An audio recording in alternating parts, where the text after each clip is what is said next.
Let's go across to our special roundtable taking place in Goa with Chief Minister Pramod Sawant. Election in Goa. The young Chief Minister handpicked by the BJP to try and bolster its fortunes in this state. Pramod Sawant, welcome to India Today. It's fantastic to have you with us. You've got just the right setting. And this is where we'd love to do a lot of events because this is such a beautiful place to be here. So thank you. स्वागत है आपका India today के इस Goa round table में. सबसे पहला सवाल मैं आपसे जानना चाहता हूं कि ये एक ऐसा चुनाव है जो 27 साल के बाद बीजेपी मनोहर पर्रिकर की गैर मौजूदगी में जनता के सामने जा रही है. वो एक ऐसे शख्स थे जिन्होंने बीजेपी को गोवा में खड़ा किया एक तरीके से. क्या आपको लग रहा है कि आपकी लीडरशिप में पार्टी इतनी तैयार है कि मनोहर पर्रिकर के ना होने के बावजूद आप बीजेपी को जीत दिला पाओगे?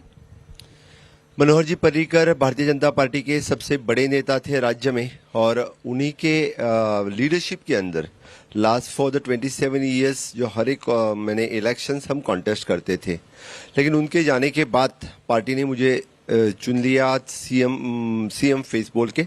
लास्ट 3 साल से मैं पार्टी के लिए, गोवा राज्य के लिए मुख्यमंत्री पद पे काम कर रहा हूं और इस बार के इलेक्शंस डेफिनेटली मेरे लीडरशिप के अंदर हम कॉन्टेस्ट कर रहे हैं. I am very much confident that इस बार हम 2022 में 22 प्लस सीट के साथ हम चुन के आएंगे, ये मैं दावे के साथ कह सकता हूं. क्योंकि जिस तरह से यहाँ की सरकार ने 10 साल से जो भारतीय जनता पार्टी ने काम किया है और उसी 10 साल में 3 साल मैंने काम किया है और डबल इंजन की सरकार honourable prime minister Narendra Modi ji की सरकार ने, या जिस तरह से इंफ्रास्ट्रक्चर डेवलपमेंट, ह्यूमन डेवलपमेंट और द पेंडेमिक कार्यकाल में Aatmanirbhar Bharat which we had converted into the Swayampurna Goa, तो इस बार फिर से एक बार यानी समृद्धि की ओर जाने के लिए भाजपा को यानी पूर्ण बहुमत गोवावासी दे देंगे. जैसे हम निकलते हैं गोवा में, लोगों से बातचीत करते हैं, तो एक सवाल खड़ा होता है एंटी इनकम्बेंसी का, सवाल खड़ा होता है एमएलएज के खिलाफ नाराजगी का, सवाल खड़ा होता है करप्शन के अलग अलग चार्जेस का. तो क्या आपको लगता है कि ये जो सीएम्स का बदलना, पर्रिकर जी का ना होना, 10 साल की एंटी इनकम्बेंसी, ये बीजेपी के लिए एक तरीके से स्पीड ब्रेकर है, रोड़ा होगी इस चुनाव में? जी हाँ, बिल्कुल नहीं. इससे ज्यादा यानी मुझे लगता है कि लोग प्रीफर करेंगे, क्योंकि क्या लास्ट 10 साल में जो 8 साल में डबल इंजन की सरकार रही है, उसने जिस तरह से डेवलपमेंट किया है वो इससे पहले 50 साल में गोवा में कभी नहीं हुआ था. ये भी लोगों को दिख रहा है, चाहे वो रोड इंफ्रास्ट्रक्चर हो, चाहे वो टूरिज्म इंफ्रास्ट्रक्चर हो, चाहे वो हेल्थ इंफ्रास्ट्रक्चर हो. तो definitely the people will prefer the Bharatiya Janata party सरकार because of the double engine, double growth in the state of Goa. अगर हम बीजेपी के कैंडिडेट्स की लिस्ट देखते हैं तो ऐसा लगता है कि अरे ये तो कांग्रेस के थे. एक बड़ा चार्ज ये बीजेपी पे लग रहा है कि vote for BJP to elect your old Congress MLA. हाँ, आपकी एक बात सही है, मैं ना नहीं कहूंगा, क्योंकि आपने लिस्ट देखा तो हमारे पास ढेर सारे जो एमएलए जो पहले कांग्रेस से चुन के आए थे वो अभी बीजेपी के टिकट से यहाँ से इलेक्शन लड़ रहे हैं.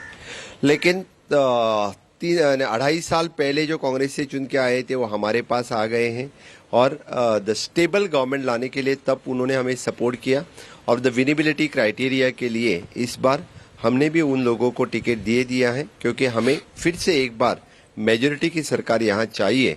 तो सब कुछ सर्वे करने के बाद हमारे सेंट्रल पार्टी, सेंट्रल लीडरशिप ने जो डिसीजन लिया है कि उनको टिकट देने का, कुछ लोगों की तो टिकट कटी भी हैं, तो डेफिनेटली हम फिर से एक बार यानी चुन के आएंगे. पर ये तो वही होगा ना कि BJP is the new Congress, कि अगर कांग्रेसियों को ही वोट देना है तो कांग्रेस को ही दो. कांग्रेस के एमएलए को बीजेपी में क्यों वोट देना है? बिल्कुल नहीं, लेकिन बीजेपी की राजनीति विच इज ट्रांसपेरेंसी है और लोगों के लिए है.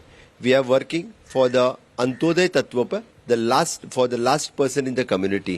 यानी मुझे मालूम है लास्ट 3 साल से जब मैं मुख्यमंत्री बोल के काम कर रहा हूँ, तेरे मेरे सरकार की जो ध्येय धोरण है वही वो अंत्योदय तक पहुंचाना, उसी के हिसाब से. तो फिर इस बार लोग सिर्फ उनको ही नहीं, तो इस बार लोग वोट दे देंगे, भाजपा सरकार के लिए देंगे, माननीय मोदी जी के लिए देंगे और डेवलपमेंट के लिए दे देंगे.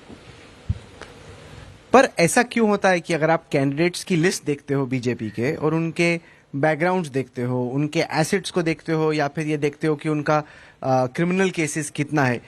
तो जो बीजेपी अपनी एक पार्टी विद डिफरेंस टाइप की इमेज दिखाना चाहती है, गोवा में तो वो बिल्कुल है ही नहीं। पार्टी विद डिफरेंस यानी डेफिनेटली आपकी बात यानी इमेज तो पार्टी को लिए, लेकिन फिर से सत्ता में आना भी जरूरी है। तो आप मानते हैं कि क्रिमिनल कैंडिडेट्स को टिकट देने से बीजेपी की इमेज को लॉस हुआ है? मैं ये नहीं कहता हूं, लेकिन यानी कौन से भी पॉलिटिकल पार्टी को उस राज्य के सत्ता में आने के लिए कुछ एडजस्टमेंट करने पड़ते हैं, और उसी तरह से कुछ एडजस्टमेंट पार्टी ने यहाँ पे किए हैं। तो गुंडा हो, मवाली हो, क्रिमिनल हो, माफिया हो, किसी को भी, लेकिन फिर भी वो लोग उनको चुन के दे रहे हैं, वो तो लोगों में है, लोगों का काम कर रहे हैं, तो winnability is also the criteria. नहीं, पर जैसे यूपी में बीजेपी इतना बड़ा इशू बना रही है कि फलाना क्रिमिनल है, उसको सपा ने टिकट दी, मैं नाम लूंगा तो फिर आप बोलोगे कि मैं नाम ले रहा हूं, लेकिन वैसे ही तो बीजेपी वाले हैं। तो क्या जो आप इशू बना रहे हो उत्तर प्रदेश में कि सपा ने क्रिमिनल्स को टिकट दी, कैसे दे सकती है, हमारी सरकार है, गोवा में तो आप ही क्रिमिनल्स को टिकट दे रहे हो, क्रिमिनल बैकग्राउंड के लोगों को टिकट दे रहे हो। मैं एक बात बताऊंगा, क्योंकि किसी के क्रिमिनल ग्राउंड या किसी को छुपा हुआ नहीं है। इस बार तो हर किसी का वट एवर द ग्राउंड तो डिक्लेयर किया हुआ है, किसके ऊपर कितने एफआईआर हैं, जो कुछ है वो तो लोगों के सामने है। फिर भी यही जो सभी लोगों के लिए काम करते हैं, तो different types of cases are also there on the different political leaders. कुछ बड़े बीजेपी के पॉलिटिशियंस ने हाल में छोड़ा भी है बीजेपी। कोई आप जा रहा है, कोई कांग्रेस जा रहा है, तो ऐसा एक सेंस बन रहा है कि बीजेपी उस मोमेंटम के साथ इस चुनाव में नहीं जा रही। जैसे 2012 में गोवा की जनता ने एक तरीके से मन बनाया कि कांग्रेस को हराना है और बीजेपी को लाना है। इस बार क्या आपको क्या आप मानते हैं कि फ्रैक्चर्ड मैंडेट आने के बहुत चांसेस हैं? जी हाँ, बिल्कुल नहीं। 2012 में पहले हम सत्ता में नहीं थे।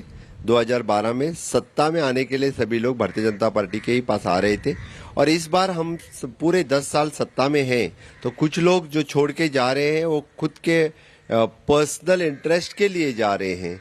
जैसे कि माइकल लोबो खुद के बीबी के लिए टिकट के लिए जा रहा है, उसका उनका 5-6 सीटों पे तो दबाव है बारदेस के इलाके। मैं ये बात बताऊंगा कि भारतीय जनता पार्टी तो नेशन फर्स्ट वाली पार्टी है। नेशन फर्स्ट है, लोग फर्स्ट है, बाद में हम हैं।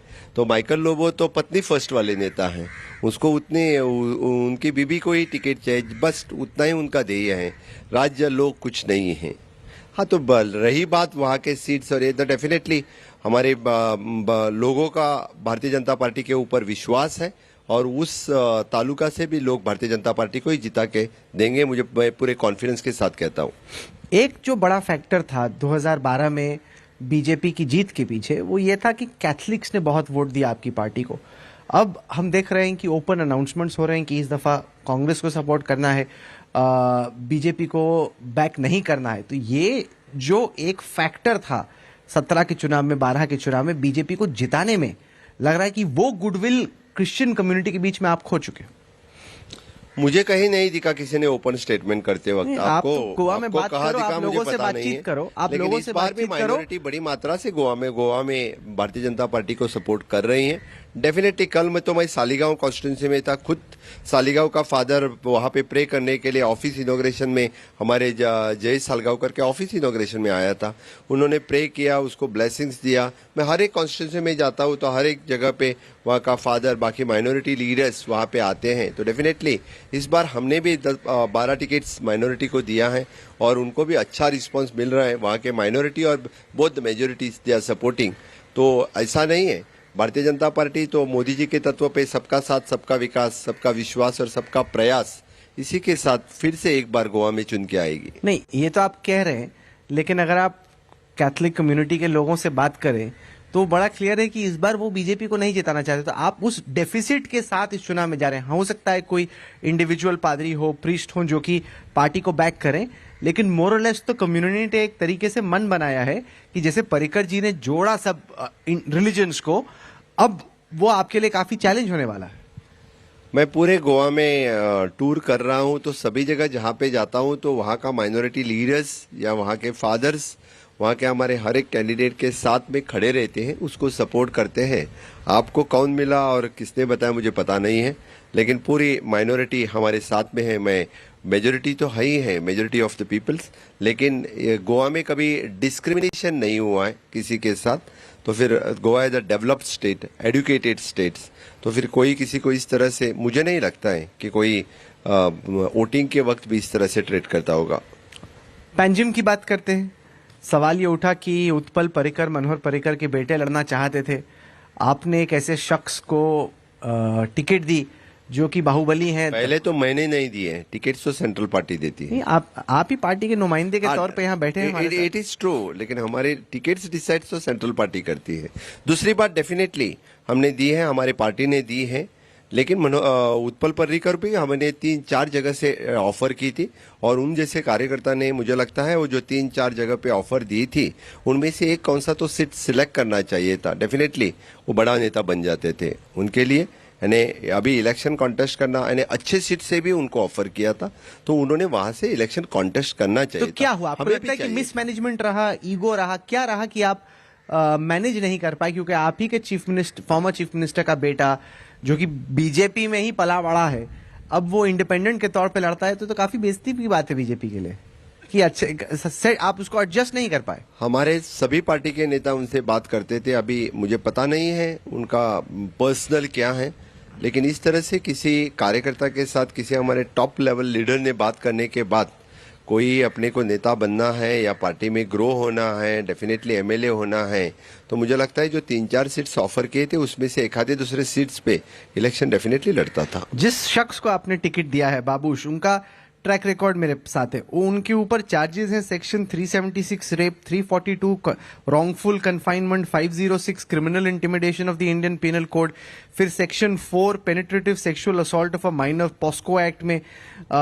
इसके अलावा उनके ऊपर सेक्शन 143, 147, 148, 149, 153, 323, 324, 335, 333, 427, 335, ये सारे चार्जेस है। और यही नहीं, तीसरा केस है under section 326, 554, 504, 506 and 509 assaulting a woman, और ये आपके कैंडिडेट हैं। मनोहर पर्रिकर के सरकार में भी ये मिनिस्टर रह चुके थे। मनोहर पर्रिकर के सरकार में रिसेंटली यानी बाबूश मोन्सेरात पीडीए के चेयरमैन भी रह चुके थे। It is not only now the party had given him ticket. तो मतलब कि पहले भी हमने गड़बड़ किया, उस गड़बड़ को कंटिन्यू ही कर रहे हैं। नहीं, जैसे आपने कहा कि मैं लीडर होने के बाद ही ये वो है, ऐसा इसीलिए मैंने मैं बताया। तो अभी इस चुनाव में क्या हो रहा है वो बोल रहा हूँ ना। नहीं, इसलिए बोला कि ही इज अटैच। 2002 के सरकार में भी वो हमारे साथ में मंत्री रह चुके। 2017 में तो हमारे अलायंस पार्टनर के साथ में थे, तभी वो पीडीए के चेयरमैन भी थे, तभी भी उतने ही सारे केसेस थे। इतने सारे केसेस होने के बाद भी लोग उनको चुन के देते हैं। अच्छा, मुझे एक सीरियसली चीज बताओ कि अगर गोवा की पॉलिटिक्स को क्लीन करना हो, ताकि इस तरह के बाहुबली दबंग कैंडिडेट जिनके ऊपर इतने सारे चार्जेस हैं वो ना हो, क्योंकि असेंबली कंस्टिट्यूंसीज छोटी हैं, वोटर्स कुछ हजार, जैसे दिल्ली का एक वार्ड होता है उससे बड़ा होता है यहाँ, मतलब यहाँ की पूरी असेंबली कंस्टिट्यूंसी। क्या आपको लगता है कि क्लीन पॉलिटिक्स पॉसिबल है गोवा में, या ये ऐसे ही चलेगा, होटल बिल्डर्स, माफिया यही कंट्रोल करेंगे कि क्या होगा? मेरे जैसा जब युवक पॉलिटिक्स में आता है, which is from the farmers family, small family, okay, मुझे लगता है कि गोवा का पॉलिटिक्स क्लीन होना चाहिए। मैं कार्यकर्ता के तौर पर पार्टी में आया, छोटा सा बूथ कार्यकर्ता से लेके युवा मोर्चा का अध्यक्ष, बाकी पार्टी के कैडर से बड़ा, और डेफिनेटली मुझे लगेगा कि क्लीन पॉलिटिक्स होना चाहिए। ये तो लोगों के ऊपर है, यानी किस तरह से कैंडिडेट चुन के देना। ना, मैं इससे सहमत नहीं। लोगों के ऊपर कैसे? अरे आप बड़ी पार्टी जिस कैंडिडेट को टिकट देगी, वोट कौन देते हैं? वोट तो लोग ही देते हैं। टिकट कौन देता है सर? टिकट पार्टी देती है। तो क्यों देते हो ऐसे गुंडों को? आप मत दो गुंडों को टिकट। आप गुंडों को टिकट दे रहे हो, फिर बोलो अरे जनता अगर देगी तो किसको देगी? आप जिस कैंडिडेट को दोगे उसी को तो देगी। Winnability is also the criteria. तो ये तो चिकन एंड एग है ना, कि चिकन पहले आएगा कि एग पहले आएगा।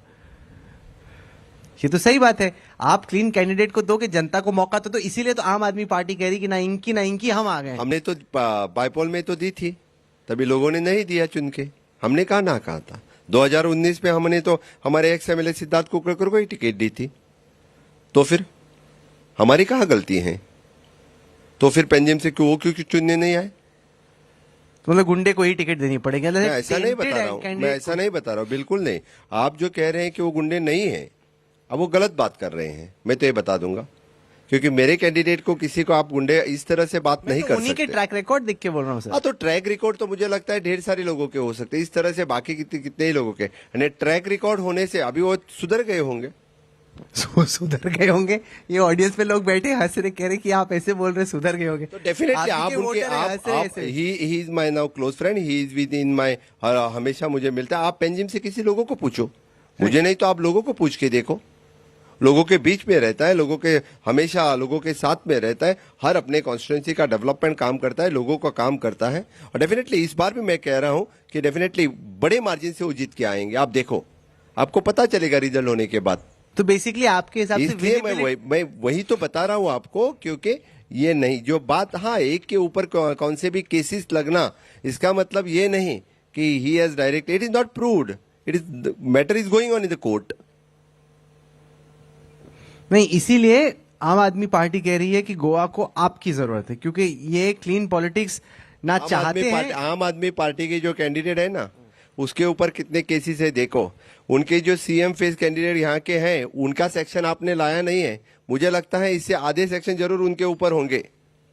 आप देखो पहले निकाल के, आप आते वक्त सिर्फ भारतीय जनता पार्टी के जो कैंडिडेट हैं, उनके ऊपर कितने सारे क्रिमिनल केसेस हैं, वही लेके आए हैं। उन्होंने क्लीन कैंडिडेट्स को भी टिकट कहाँ पता है, लेकिन ये जो सीएम फेस यहाँ पे दिया है, उनका ट्रैक रिकॉर्ड देखो ना, गोवावासियों को पूरा पता है कितने केसेस उनके ऊपर है, किस तरह से बिजनेस में वो इन्वॉल्व है। आप और टीएमसी की एंट्री से आपको सिर्फ, मैंने अभी रूलिंग में भारतीय जनता पार्टी हूं, मैं इस चेयर पे बैठा हूं, इसलिए हमारे ही कैंडिडेट दिख रहे हैं। जब आपका लीडर आएगा, केजरीवाल जी यहाँ आने वाले हैं शाम में, आपके सीएम कैंडिडेट भी आ रहे हैं, उनसे पूछेंगे ना जो आप सर। ये बोल रहा हूं मैं, ट्रैक रिकॉर्ड निकाल के रखो, हम रखेंगे, वो अच्छा पड़ेगा। हाँ, नहीं, मैं ये जानना चाहता हूं आपके विचार में, इस चुनाव में एक फर्क यह है कि आप भी है और टीएमसी भी है, तो ये पार्टी नंबर 3 और 4 के आने से आपके हिसाब से चुनाव के नतीजे पे क्या इंपैक्ट होगा?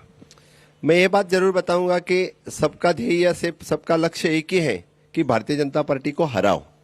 हमारा ध्येय वो नहीं है, हमारा ध्येय है भारतीय जनता पार्टी जीते।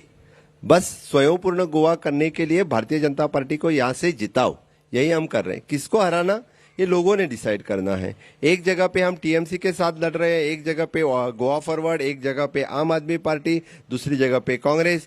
हर एक कॉन्स्टिट्यूंसी में हमारा जो पॉलिटिकल दूसरी पार्टी जो अलग अलग पार्टियां हैं, हमारे जो अपोनेंट में है वो।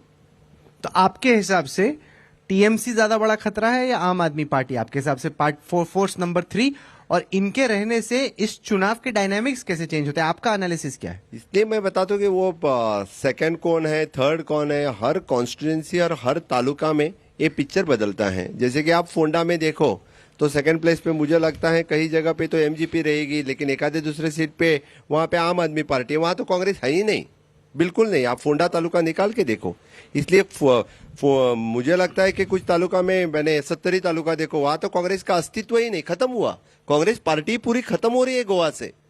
आप सही में देखो, फोंडा तालुका में देखो, 70 तालुका में देखो, चाहे तो अभी सिर्फ बिचौली तालुका में मेरे एक ही कॉन्स्टिट्यूंसी में बची है, बाकी तो बची है तो बची सिर्फ सालसेत में बची है और कहीं पे भी नहीं है।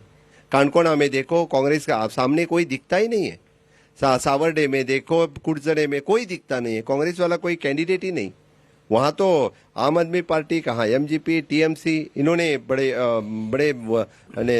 इलेक्शन लड़ रहे हैं हमारे सामने। पर क्या आपको चिंता है कि अगर फ्रैक्चर्ड मैंडेट आता है, हंग हाउस आता है, तो ये जो इस दफा छोटी पार्टियां हैं, विजय सरदेसाई की पार्टी हो, आप हो, टीएमसी हो, कांग्रेस, ये आपके साथ तो मिल नहीं सकते, लेकिन ये सारे एक साथ मिल सकते हैं आपके खिलाफ? आपकी बात सही है कि ये लोग हमारे साथ में कभी आने वाले नहीं हैं। उनका एजेंडा एक ही है, बीजेपी को हराओ, मोदी जी को हराओ, डॉक्टर प्रमोद सावंत को हराओ, बस। लेकिन मैं एक बात बताता हूँ, मेरा पूरा भरोसा गोवा के लोगों के ऊपर है।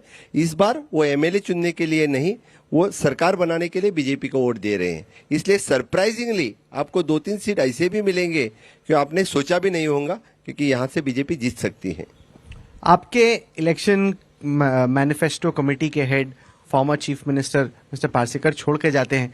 अब ये क्या सिचुएशन है कि बीजेपी जैसी पार्टी में, कांग्रेस में होता रहता है, जो ज्योतिरादित्य सिंधिया छोड़ गया, जितिन प्रसाद छोड़ गए, आरपीएन सिंह छोड़ गए, बीजेपी में बहुत कम होता है कि किसी पार्टी ने किसी पे इतना भरोसा किया हो कि उसको सीएम बनाया हो, वो आदमी छोड़ जाए। क्या हुआ यहाँ पे? पार्सेकर, मुझे लगता है कि पार्सेकर से ड्यू रिस्पेक्ट टू हिम, वो पार्टी से खुद को बड़ा समझने लगे हैं, इसीलिए वो छोड़ के गए। नहीं तो उन जैसे बड़े नेता ने पार्टी छोड़ना उचित नहीं है, मुझे भी अच्छा नहीं लगा, क्योंकि वो द फाउंडर लीडर थे हमारे पार्टी के यहाँ से। जब किसी को मैंने पार्टी के ऊपर खुद लगने लगा है तो इस तरह के डिसीजन कभी कभी लेते हैं। एक एनालिसिस में देख रहा था कि बीजेपी ने कांग्रेस से आए 10 लोगों को टिकट दी है, तो करीब 25% आपकी टिकटें ऐसी हो गई जो कि आपने इंपोर्ट्स को दिए हैं। अब बीजेपी इतनी स्ट्रांग संघ के कार्यकर्ताओं की, अपने खुद के वोटर्स के बीच में प्रभाव रखने वाली पार्टी है, और यहाँ पे आप सारे इंपोर्ट करके दे रहे हैं। Winnability is the criteria. Sitting MLA थे, उनका लोगों के ऊपर प्रभाव है, उन्होंने काम अच्छा किया है, तो डेफिनेटली मुझे लगता है कि उनको सब कुछ उनका सर्वे रिपोर्ट ये देखने के बाद तो सेंट्रल लीडरशिप ने ये डिसीजन लिया है। बाकी टिकट्स जो दिया है वो हमारे साथ में जो कितने सालों से काम कर रहे हैं, हमारे पार्टी के कार्यकर्ता हैं, पार्टी से जुड़े हुए हैं, इन लोगों को भी बाकी टिकट्स हमने दिया है। और आज इस बार first time we are contesting from all 40 constituencies. वहाँ पे भी हमने जो अच्छे कार्यकर्ता जो पार्टी के लिए डेडिकेटिवली काम करते हैं उनको भी तो टिकट दिया है। हमने टिकट्स की, डिफेक्टर्स की, बाहुबली कैंडिडेट्स की काफी चर्चा की। अब मैं थोड़ा जानना चाहता हूं कि आपका विजन क्या है। चलिए मान लीजिए कि जनता आपको मौका देती है, तो अगर आपको सीएम की गद्दी पे फिर से बैठने को मिलता है, आप एक्टिवली क्या करेंगे? क्या है ये गोल्डन गोवा? सबसे पहले मैं ये कहूंगा कि राज्य करना ये मेरा विजन नहीं है, सेवा करना ये मेरा विजन है। इसीलिए बताऊंगा कि इंफ्रास्ट्रक्चर डेवलपमेंट और ह्यूमन डेवलपमेंट जो इनकम्प्लीट प्रोजेक्ट है उनको पूरा करना। द सेकेंड थिंग, जो माननीय मोदी जी का सपना है आत्मनिर्भर भारत, उनको जो हमने कन्वर्ट किया है स्वयंपूर्ण गोवा में, वो स्वयंपूर्ण गोवा मिशन अभी स्टार्ट हो चुका है। उसके लिए और 5 साल चाहिए, चाहे वो गोवा सेल्फ रिलायंट सभी चीज में हो जाए। जो अभी तक हम डिपेंडेंट थे 60 साल से बाकी और स्टेट के ऊपर, वो स्वयंपूर्ण गोवा पूरा करना। और यहाँ के एम्प्लॉयमेंट जनरेशन के लिए, यानी चाहे वो स्टार्टअप हो, चाहे वो आईटी हो, चाहे वो इलेक्ट्रॉनिक मैन्युफैक्चरिंग सिटी हो, टूरिज्म हो, माइनिंग सेक्टर हो, फिर से एक बार यानी यहाँ से अच्छी तरह से एम्प्लॉयमेंट क्रिएट करना, जनरेट करना, चाहे कि यहाँ की जो अनएम्प्लॉयमेंट खत्म कर देना। यहाँ पे कई सारे इन्वायरमेंटल एक्टिविस्ट आए थे, वो बार बार ये कह रहे थे कि जब से वैसे भी यूजुअली भी और खास तौर से आपके टाइम पे इन्वायरमेंटल लॉज जो है उनकी अनदेखी होती है। आप डेवलपमेंट एट ऑल कॉस्ट, कि गोवा जाना जाता है अपनी प्रकृति के लिए, आप उसको जिस तरह से एफर्ट करना चाहिए प्रिजर्व करने के लिए, आप वो नहीं कर रहे। माइनिंग माफिया हो या कंस्ट्रक्शन माफिया हो या बिल्डिंग माफिया हो, उसको आप फटाफट प्रोजेक्ट्स में क्लियरेंस दें। मुझे लगता है कि एक तो बात आपने देखना चाहिए कि ढेर सारे एनवायरमेंटलिस्ट ने कितने सारे गोवा के जो डेवलपमेंटल प्रोजेक्ट हैं उसके ऊपर भी केसेस फाइल किए हैं। हम जब सोचते हैं तब अभी 60 साल हम गोवा के मना रहे थे, अभी इसके साल हम कभी मैंने 75 years of the celebration also Goa का करेंगे। तो फिर जब गोवा डेवलप्ड हो रहा है तो टूरिज्म सेक्टर में डेवलप होना चाहिए। पहले हमारी जब इंडिपेंडेंस गोवा का लिबरेशन हुआ तब 5 साल की लोक संख्या थी, अभी 5 लाख के लोग थे, अभी 15 लाख तक डे बाय डे बढ़ रहा है। वहाँ पे 2011 में सिर्फ 24 लाख ऑफ टूरिस्ट यहाँ पे आ रहे थे, अभी 84 लाख ऑफ टूरिस्ट आ रहे हैं। तो इन सब चीज़ों के लिए इंफ्रास्ट्रक्चर होना भी तो जरूरी है। ब्रिजेस चाहिए, रोड्स चाहिए, लाइट्स चाहिए, बीचेस पे इंफ्रास्ट्रक्चर चाहिए। समझो ये नहीं करेंगे तो यहाँ का टूरिज्म सस्टेन नहीं हो पाएगा, यहाँ की इकोनॉमी सर्वाइव नहीं हो पाएगी। तो इसी के लिए ये सब कुछ इंफ्रास्ट्रक्चर होना जरूरी है। सिर्फ यानी it is not a destruction of the environment at all. आप ये बता, आपने टूरिज्म का जिक्र किया, और ये मैं एक बात जरूर कहूंगा कि विद द सस्टेनेबल ग्रोथ से हम डेवलपमेंट कर रहे हैं, और सस्टेनेबल डेवलपमेंट में हम जब 7 नंबर पे थे, अभी हम 4 नंबर पे हैं। आपने टूरिज्म का जिक्र किया, अगर आप किसी बीच पे जाते हैं, 8-10 साल पहले आते थे और अब आते हैं, तो बहुत फर्क है। कई सारे एक्स्ट्रा शैक्स हैं, एक्स्ट्रा रेस्टोरेंट्स हैं, होटल्स हैं, उनमें से कई ने जो उनके इन्वायरमेंटल क्लियरेंसेस थे उससे ज़्यादा SEZ जो नॉर्म्स हैं, कोस्टल सिक्योरिटी के जो नॉर्म्स हैं, उनको वायलेट करते हुए वहाँ पे कंस्ट्रक्शन किए। टूरिज्म एक सस्टेनेबल तरीके से डेवलप हो, उसके लिए चीफ मिनिस्टर आपका क्या प्लान? आपकी बात सही है कि सस्टेनेबल वे से ही टूरिज्म हो, लेकिन if you compare with the other states, मुझे लगता है कि यहाँ के CRZ हो, बाकी CZMP हो, सभी को पहले फॉलो करके ही हम सभी परमिशंस देते हैं। दूसरे स्टेट से ज़्यादा रूल हम फॉलो करते हैं डेफिनेटली। यानी उसी तरीके से ही यहाँ के शैक्स हो, होटल्स हो, बाकी जो डेवलपमेंट आ रही है कोस्टल साइड में, वो अच्छी तरह से और पूरे रूल फॉलो करके हो रही है और इससे आगे भी सस्टेनेबल ग्रोथ के लिए हम प्रमोट करेंगे। इससे पहले आप स्पीकर थे असेंबली में, काफी यंग एज है आपकी, और आपको चीफ मिनिस्टर बनाया गया है, और वो भी ऐसे टाइम पे जब सब लोग पर्रिकर, मतलब पर्रिकर यानी सचिन तेंदुलकर या गावस्कर, उसकी जगह आप आ गए। तो ये कितना भारी पड़ता है आप पे, और इस नई जिम्मेदारी को आपके हिसाब से आप किस हद तक एडजस्ट करके, अडॉप्ट करके डिलीवर कर पाए? जब मुझे स्पीकर बनाया था तभी लोगों का यही कहना था कि आप बहुत यंग एज पे आप स्पीकर बन गए, लेकिन 2 साल में स्पीकर पोस्ट के लिए मैंने बहुत अच्छी तरह से निभाया और उसी का फायदा मुझे चीफ मिनिस्टर होने के बाद भी हुआ। 3 साल से मैं सीएम बोल के काम कर रहा हूं, लेकिन मैं पूरी तरह से मेरे 100% उस पोस्ट के लिए देने का मैं काम कर रहा हूं। बाकी तो up to the people of the Goa. आपको मुझे लगता है कि जो आपने क्वेश्चन पूछा उसका आंसर आप ही खुद लोगों से पूछ सकते हैं, या आपको ही ज़्यादा अच्छा मालूम हो सकता है, क्योंकि चाहे वो 3 साल में मेरा एडमिनिस्ट्रेशन कैसा रहा, बाकी चीज़ों कैसी रही, डेवलपमेंट कैसा रहा, but I am satisfied whatever I have did in my last 3 years. ये यहाँ पे पहले गवर्नर हुआ करते थे सत्यपाल मलिक, उन्होंने बयान दिया कि बहुत करप्शन है गोवा। मतलब ये गवर्नर थे, आप ही की पार्टी ने, आप ही की सरकार ने उनको एक तरीके से अपॉइंट किया था। वो कहते हैं कि गोवा गवर्नमेंट ने कोविड को मिसहैंडल किया, हर चीज में करप्शन था, मैंने करप्शन के खिलाफ आवाज उठाई, इसीलिए मुझे हटा दिया, मैं लोहिया आइट हूँ। और आपकी सरकार की जो door to door distribution of ration की स्कीम थी वो इम्प्रैक्टिकल थी। एक किसी कंपनी की जिद पे सरकार ने पैसा दिया उस कंपनी को, और बेसिकली वो कह रहे हैं कि आप जो भी करते हैं उसमें करप्शन है। ये तो आप ही के गवर्नर कह रहे हैं पुराने। मुझे लगता है कि आपने उन्हीं वो गवर्नर का दूसरे दिन का स्टेटमेंट सुना नहीं होगा।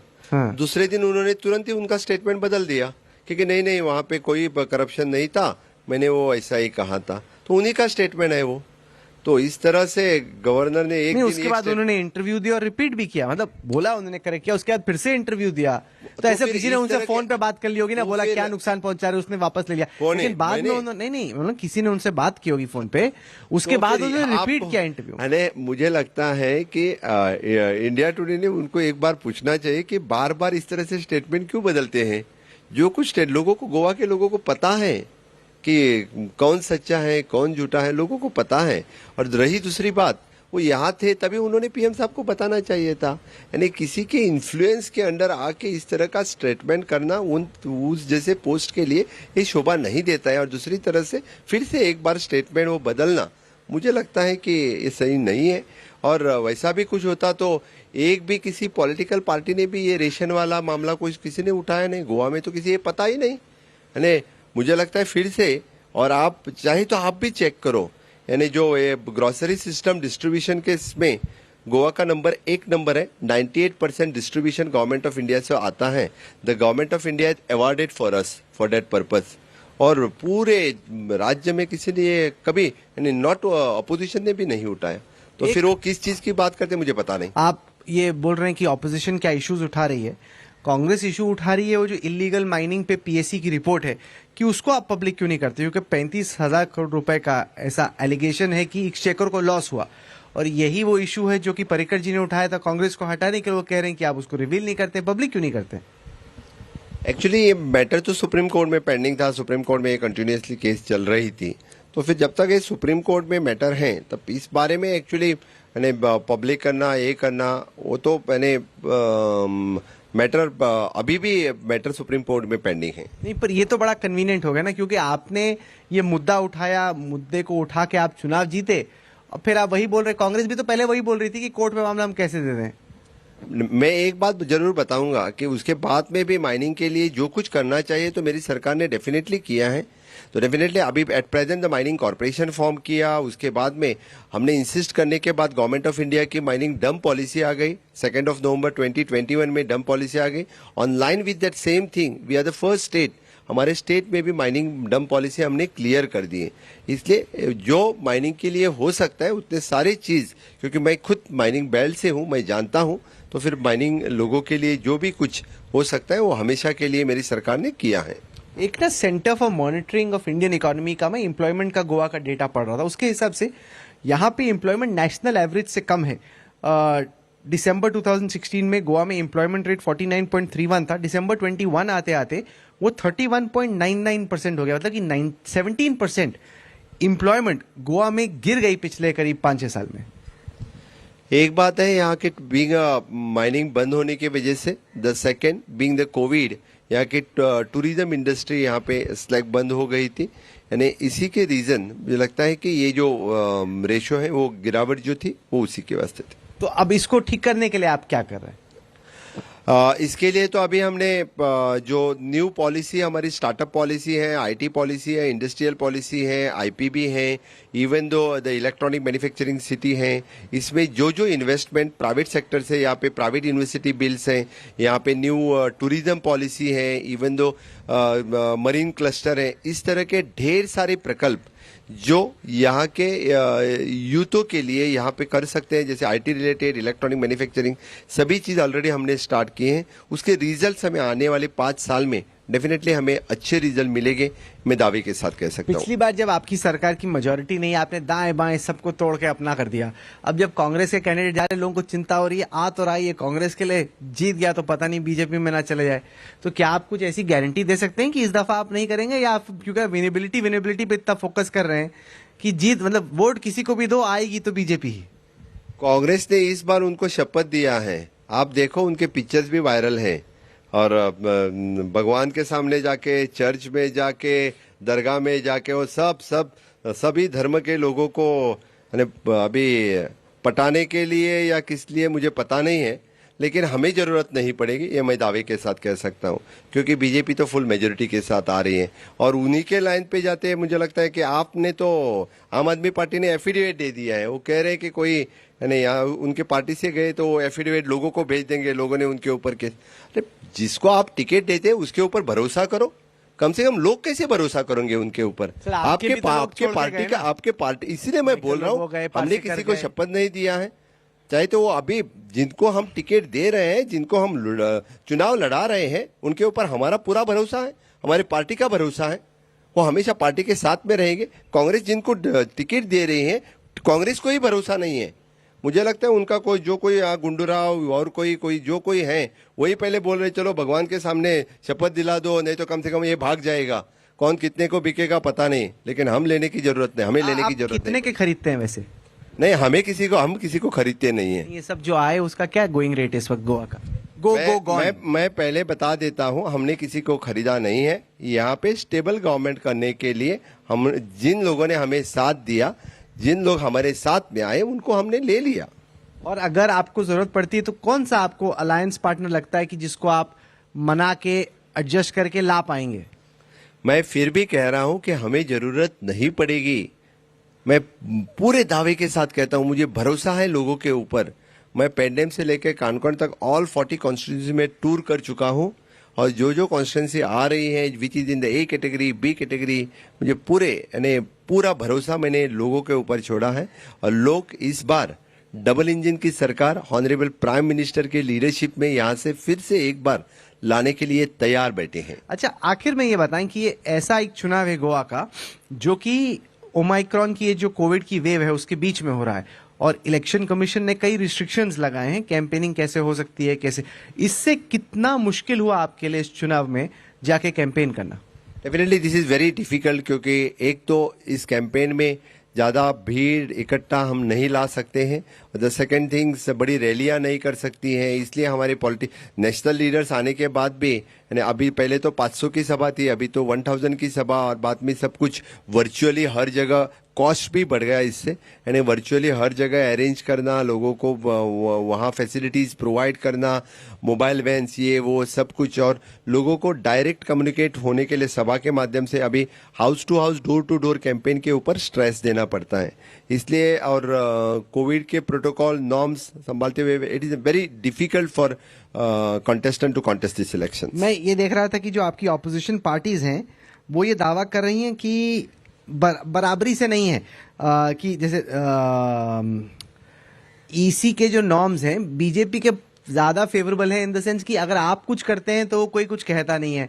ऑपोजिशन वाले वो तो नेता एकजुट होकर कह रहे हैं कि हम ईसी को लिखेंगे कि ये रूल्स इक्वली अप्लाई नहीं किए जा रहे हैं। आप मुझे लगता है वो आप उनके दावे के ऊपर क्यों जाते हैं? इलेक्शन कमीशन ने कितने कंप्लेंट्स आज तक फाइल किया है वो एक बार देखो। हमारे सभी लीडर के ऊपर आज तक कंप्लेंट्स फाइल हो चुकी हैं। मुझे लगता है अपोजिशन से ज्यादा इलेक्शन कमीशन के कंप्लेंट्स हमारे बड़े नेता पे गोवा में लगे हुए हैं। वो उनके कहने के लिए कुछ भी वो इलेक्शन कमीशन के ऊपर आरोप कर सकते हैं, लेकिन मुझे इलेक्शन कमीशन उनका रोल अच्छी तरह से कर रहे हैं। जब आप इलेक्शंस में कैंपेनिंग नहीं कर रहे होते, पॉलिटिक्स नहीं कर रहे होते, डॉक्टर सावंत आप क्या करते हो? आपके क्या इंटरेस्ट और पास टाइम्स हैं? क्या अपनी शख्सियत के बारे में कुछ ऐसा बताओ जो साधारण तौर पे गोवा के लोग और जो देश की जनता है वो नहीं जानती। अभी तो मुझे वक्त ही नहीं मिलता है, सिर्फ पॉलिटिक्स पॉलिटिक्स पॉलिटिक्स। लेकिन इसके सिवाय I am spending the time with my family, with my daughter. The second thing, I am love to travel. Third thing is reading. जब आप बाकी चीफ मिनिस्टर्स को देखते हो, कोई है जो आपको इंस्पायर करता है? कौन से ऐसे पॉलिटिशियंस हैं या चीफ मिनिस्टर्स हैं जो कि आपको इंस्पायर करते हैं? आदित्यनाथ योगी जी। क्यों योगी आदित्यनाथ क्यों आपको इंस्पायर करते हैं? तो डेफिनेटली उनकी वर्किंग स्टाइल जो है, जो काम करने की उनकी पद्धति है, जिस तरह से वो कर रहे हैं, यानी महाराज आदित्यनाथ योगी का काम बहुत ही प्रेरणादायी है। कैसे, क्या आप देखते हो जो आपको प्रेरणा देता है? उनके एक्चुअली जो स्पिरिट उनमें है काम करने की, उनकी जो स्टाइल है, सब बने सही में वो प्रेरणादायी है। चलिए, आप जुड़े हमारे साथ। एकदम कैंपेनिंग के पीक में हम लोग एक तरीके से गोवा आए हैं, और किसी भी पॉलिटिशियन के लिए, खासतौर से चीफ मिनिस्टर के लिए, ऐसे सेंसिटिव टाइम में वक्त निकाल के इस तरह के इंटरव्यू में आना मुश्किल रहता है। तो हम शुक्रगुजार हैं कि आप आए। Thank you very much. Thank you. India today का इस मुझे लगता है कि राउंड टेबल कॉन्फ्रेंस में आपने मुझे बुलाया, और गोवा के लोगों को या देश भर से लोगों को इस राउंड टेबल के माध्यम से मेरी पहचान लोगों से आपने करवाया। इसलिए इंडिया टुडे का भी मैं बहुत बहुत शुक्रगुजार हूं, और आपके लिए भी बहुत बहुत शुभकामनाएं। All the best thank you for Rahul ji. Campaign. Thank you very much Prabhu ji. Thank you.